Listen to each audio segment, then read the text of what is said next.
Hola, buenas. Habla el ingeniero Roberto García. El propósito de este video es crear una guía para modelar cajas puente, en concreto reforzado, en el programa de análisis estructural SAP 2000 y cómo obtener los esfuerzos a través de un análisis de elementos finitos. Bien, comencemos con esta propuesta hidráulica, en donde podemos apreciar que el área hidráulica es de 4 metros por 4 metros. Tenemos espesores propuestos tanto de losa superior como inferior, como de muros, de 20 centímetros. Aquí cabe mencionar que ese espesor propuesto tiene que terminar de definirse con el diseño y no necesariamente tiene que ser el mismo en toda la caja. Sin embargo, en este video no vamos a profundizar demasiado en lo que es el diseño inicial y final de la caja puente. Sin embargo, vamos a tocar ciertos puntos que son necesarios para el modelado, porque eso es lo más importante en este video. Bien, sigamos revisando qué datos tenemos aquí. Hablemos de esta zona. Esta zona se llama chaflán o cartela. Con respecto al modelado, no lo vamos a incluir, porque a pesar de que sí aporta rigidez y resistencia, considerarlo em,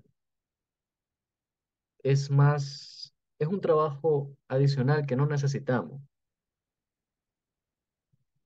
Más bien de forma conservadora, vamos a disponer nuestro modelo y diseño para resistir sin la aportación de la rigidez de este chaflán o cartela, vuelvo y repito.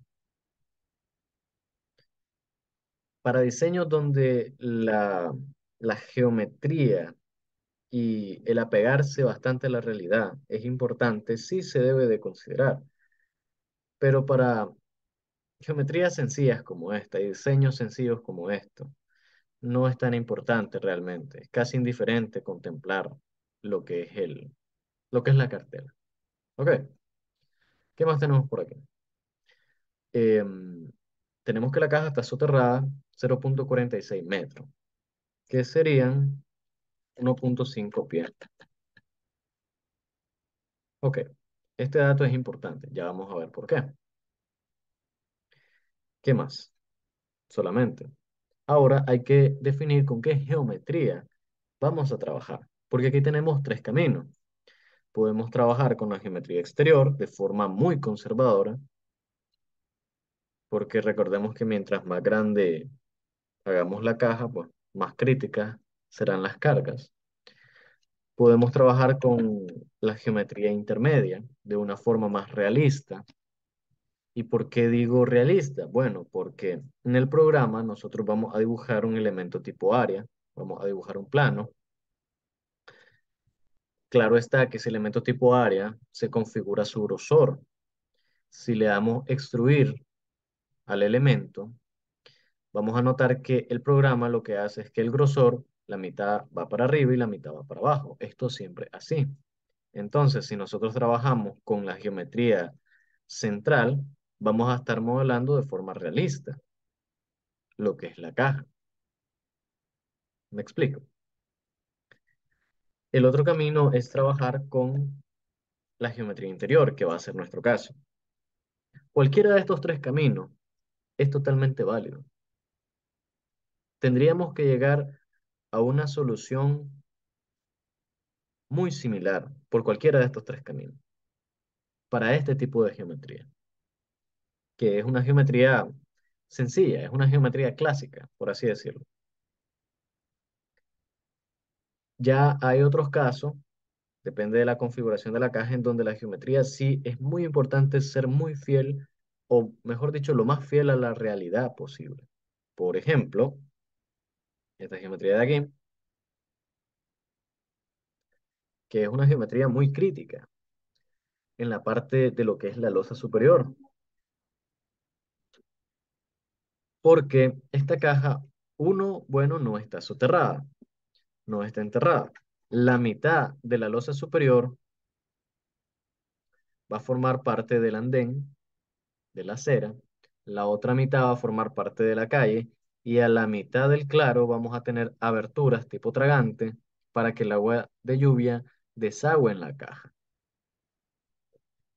En un caso como este, vale mucho la pena garantizar una geometría lo más fiel a la realidad posible, porque podemos pensar, bueno, hago un diseño súper sobrado. Lo malo de eso es que esta sección transversal puede extenderse a lo largo de kilómetros en un proyecto y económicamente hablando no sale rentable. Cuando uno está diseñando, tiene que pensar en un diseño seguro, un diseño económico y un diseño viablemente constructivo. Esos tres aspectos tienen que congeniar muy bien, porque si hacemos un diseño demasiado resistente, un diseño súper sobrado, cuando hagan el costo y presupuesto, van a, van a decir, mira, este diseño es demasiado caro. O se cancela o se rediseña o se busca otra solución. Y pues estar en esa condición no es lo más recomendable. Ok, entonces en casos críticos como este, sí la geometría tiene un gran impacto en cómo la concibamos. Volvamos a nuestro ejemplo. Dijimos que vamos a trabajar con la geometría interior. Recalco que lo que definamos aquí es lo que tenemos que poner en nuestra memoria de cálculo y en nuestro modelo, para que no se nos presente el problema de por qué en mi memoria de cálculo tengo un resultado y en mi modelo tengo otro. Muchas veces es porque no consideramos la misma altura o el mismo ancho. Ok, ahora pasemos a nuestro bosquejo de memoria de cálculo, porque vuelvo y repito, no vamos a profundizar demasiado en lo que es el desarrollo del cálculo, inicial ni el final. Ok, aquí hay dos caminos.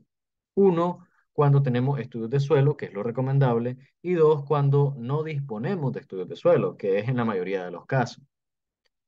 Entonces, cuando no disponemos de estudios de suelo, ¿qué vamos a hacer? Bueno, vamos a resolver, ¿no? Hablemos de la densidad del suelo. Un valor conservador es 1800. Hay personas que utilizan 1600 y otros que andan en ese rango entre 1600 y 1800. Vuelvo y repito, conservadoramente 1800 es un excelente valor. La densidad del agua no tiene ningún pierde. El ángulo de fricción interna del suelo o del relleno conservadoramente puede tomarse a 22 grados. Hay personas que lo toman a 30 grados, que también es válido. De hecho, muchos libros directamente utilizan un coeficiente de presión activa de 0,333 al no disponer de estudios de suelo, que es perfectamente válido. En nuestro caso vamos a trabajar con 22, que es un poquito más crítico. Tenemos la máxima presión horizontal del terreno, el coeficiente de presión activa por la densidad del suelo.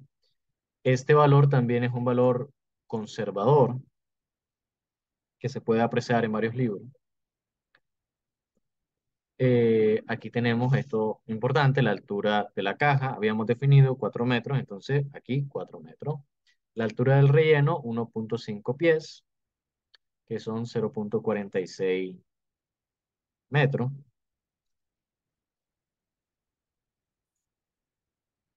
Bien, esto es importante. Este dato también debería ser provisto por los estudios de suelo, pero a falta de ello.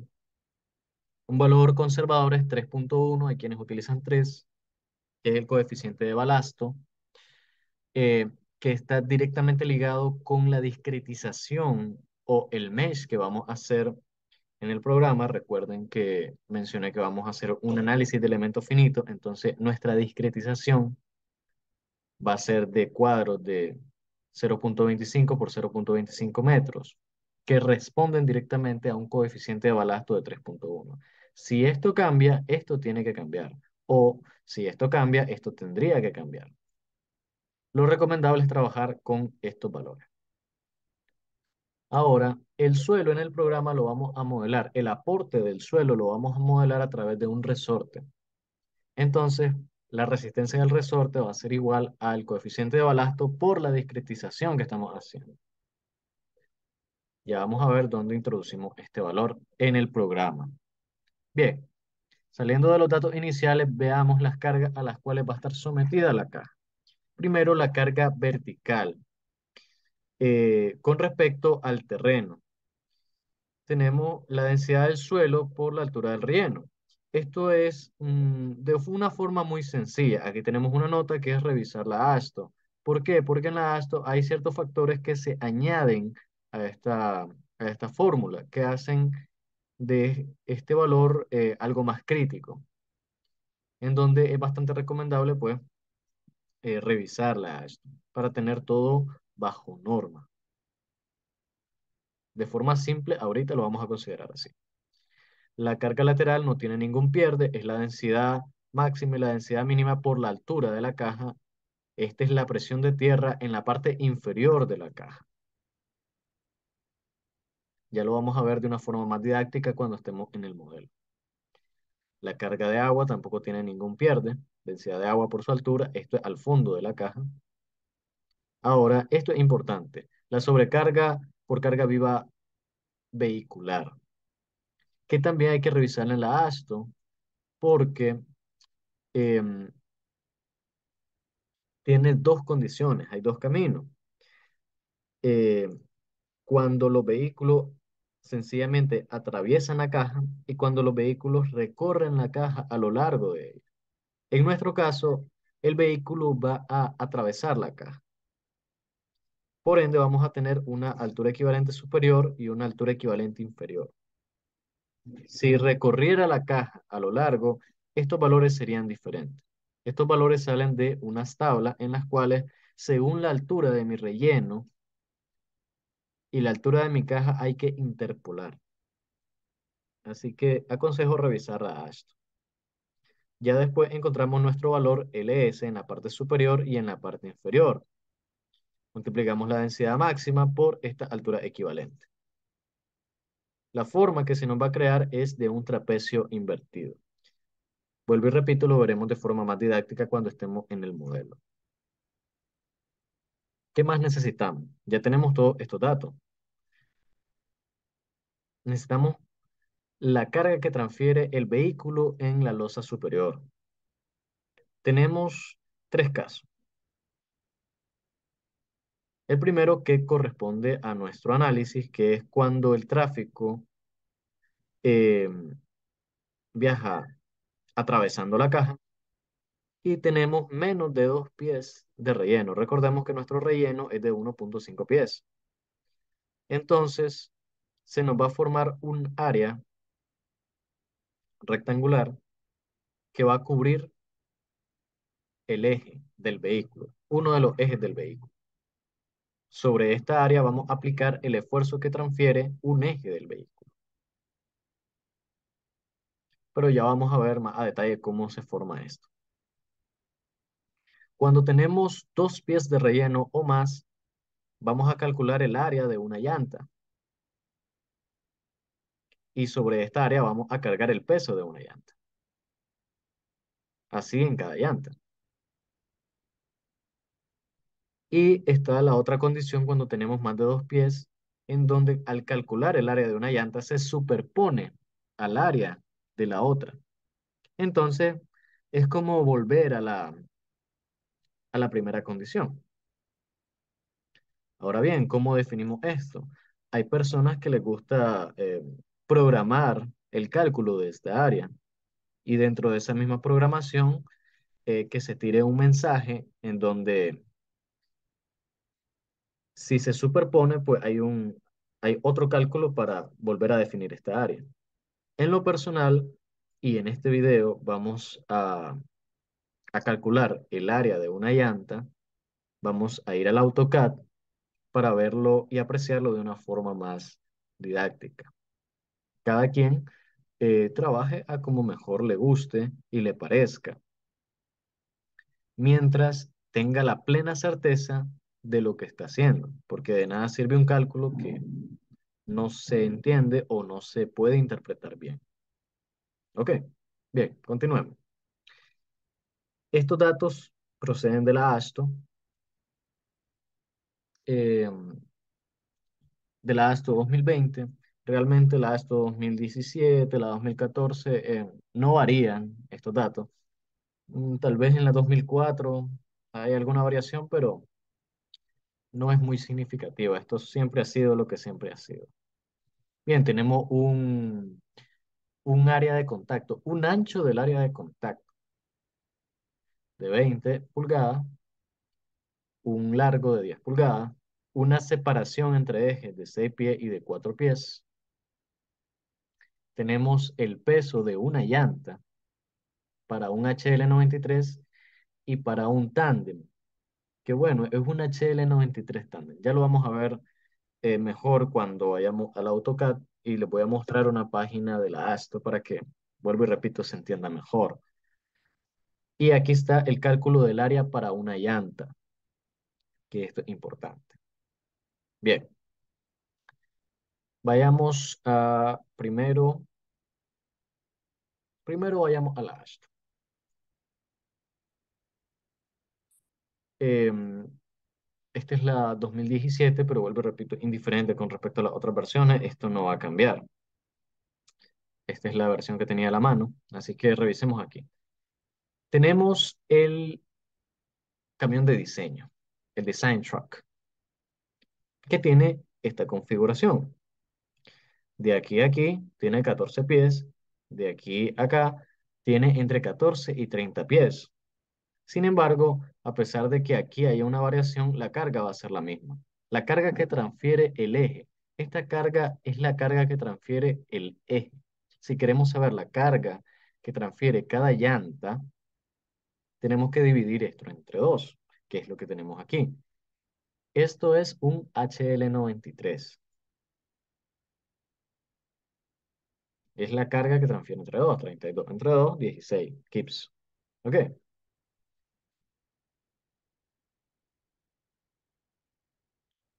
Y tenemos su geometría. Pues aquí tenemos a lo largo, aquí tenemos a lo ancho. Para el tándem, lastimosamente no tenemos una imagen.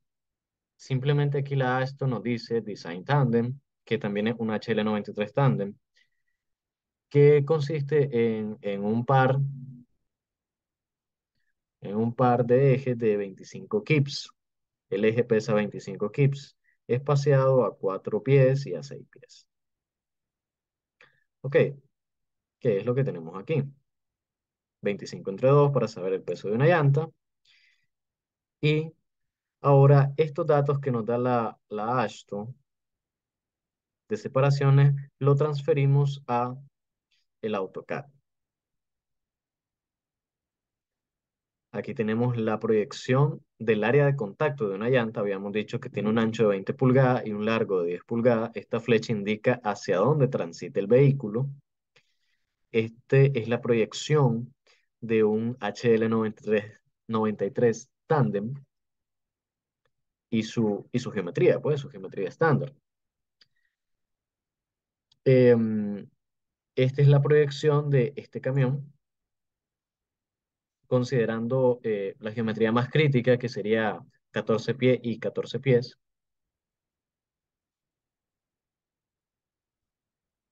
en donde esto es igual, aquí hay 20, aquí hay 10. Sin embargo, de forma simplificada, se puede tomar también de esta manera, quitando la parte frontal, que es la menos pesada.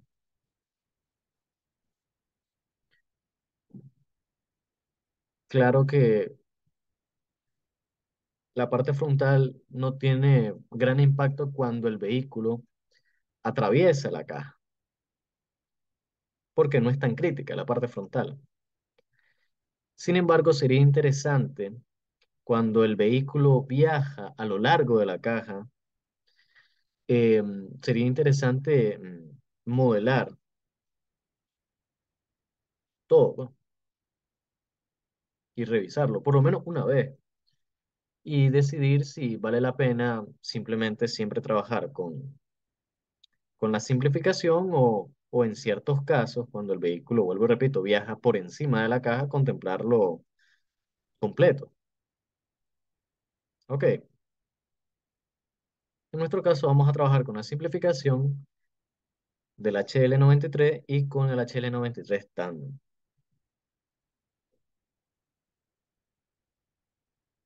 Ok, bien. Ahora, esta geometría la vamos a poner sobre nuestra caja. Dijimos que de ancho tiene 4 metros y de largo vamos a utilizar 12 metros. No sabemos exactamente qué largo tiene la caja, así que vamos a utilizar un largo cualquiera, la verdad. Yo quise utilizar 12 metros. Pueden utilizar 5 incluso si quieren. Em, y ahora, ¿qué hacemos? Bueno, sobre la llanta vamos a dibujar su área de influencia, que es lo que calculamos aquí. Largo del área de influencia para una llanta, ancho del área de influencia para una llanta. 1.03, 0.78. 1.03, 0.78. Lo ponemos sobre cada llanta.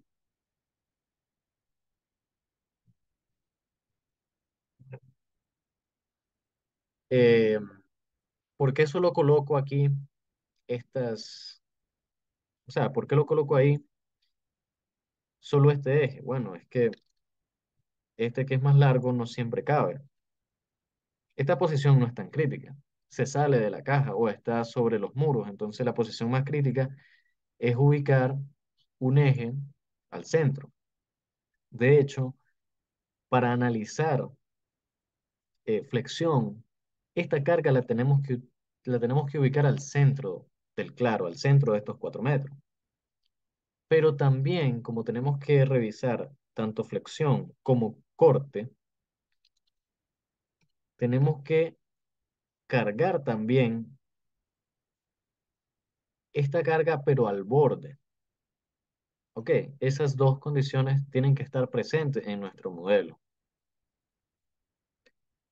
Sin embargo, para no alargar este video más de lo necesario,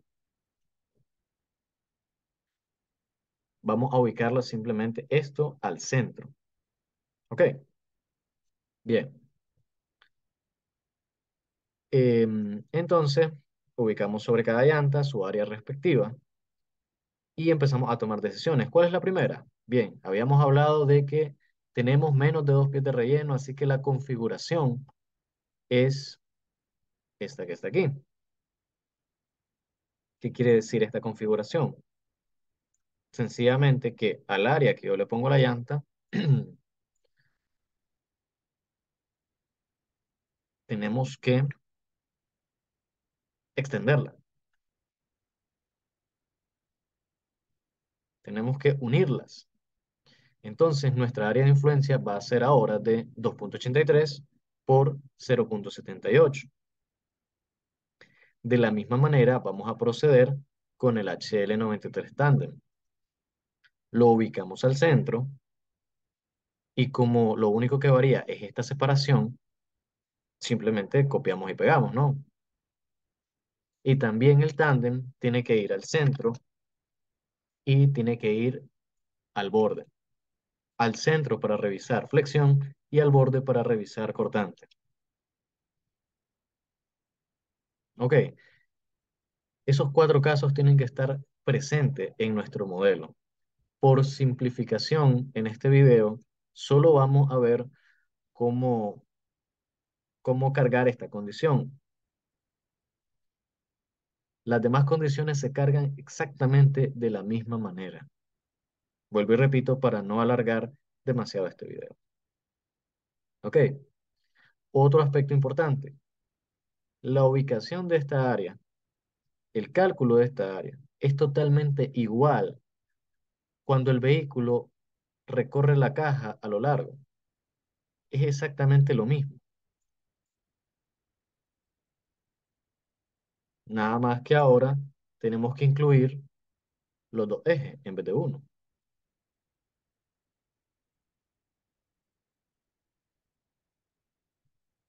¿Ok?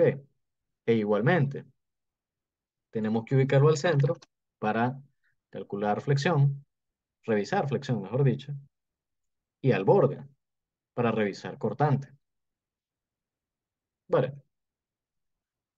ok. Ya con eso claro, ¿qué necesitamos de aquí?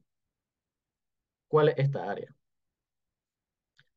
Podemos venir simplemente, seleccionamos, propiedades, área 2.21, dibuje en metros, así que esto es metros cuadrados. Aquí está, para el HL93 y es lo mismo para el tándem. Entonces tenemos el área, tenemos esta fórmula dada también por la Ashton.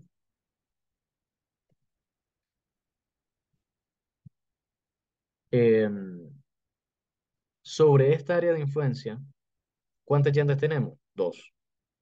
Si sobre el área de influencia hubiera una sola llanta, pues aquí ponemos uno. Sin embargo, tenemos dos llantas sobre el área de influencia.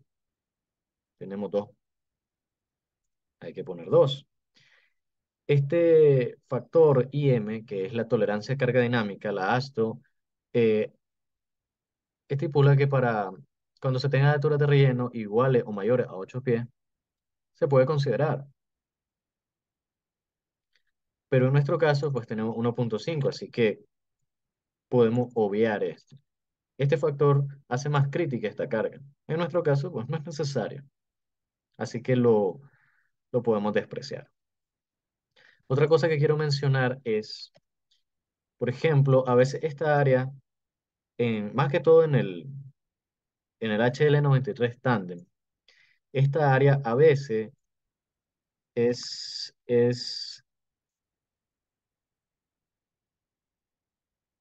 algo más grande y podemos llegar a esta condición en donde nos acercamos muchísimo un área a la otra. Lo mejor, para también hacer más sencillo el modelado, es unirlas.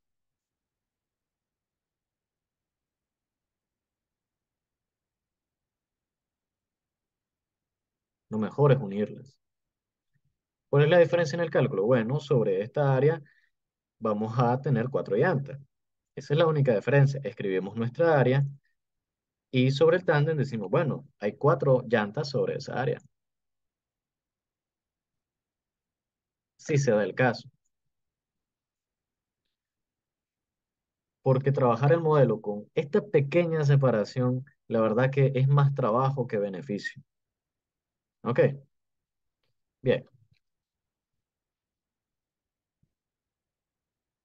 ya tenemos el área, ya tenemos la carga que se va a aplicar, estamos listos para entrar al modelo en SAP. Bien.